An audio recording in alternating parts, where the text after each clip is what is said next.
Alright, so the book I chose to summarize is called Letters to a Young Poet by Rainer Maria Rilke and Franz Kappus. It's generally recognized as philosophy, and it was first published in 1929 in German. It was later translated and published in English in 1936.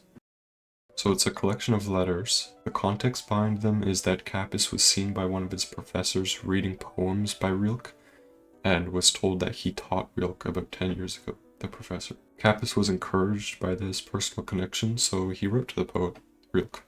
And to his surprise, Rilke responded. They went back and forth over a span of 5 years or so, and had actually met sometime in between, though their meeting isn't well documented.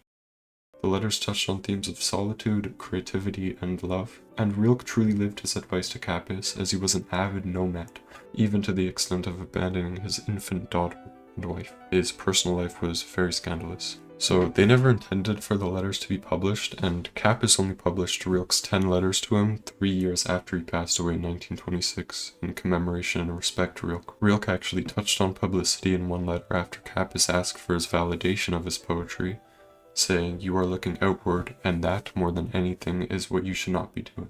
After publication, the letters were revered for their introspection and intimacy, as many readers felt as if the letters were personalized and written for their reading specifically. My favorite part of the letters was Rilke's advice to Kappus regarding creativity, saying, "Don't look for the answers now, they cannot be given to you yet because you cannot live them, and what matters is to live everything. For now, live the questions. If you do, then maybe gradually, without you realizing it, some far-off day you will live your way into the answer." I like this phrase since it touches the core of creation versus analysis, or self versus ego, something that many artists fall victim to in creating purely out of necessity, or their organic gravitation to art, which is actually something that Rilke speaks about explicitly, how the best art is created out of necessity. So the collection of letters is not long, so there's not much to critique, and Rilke touches on literary critics, saying, "Nothing touches a work of art so little as words of criticism."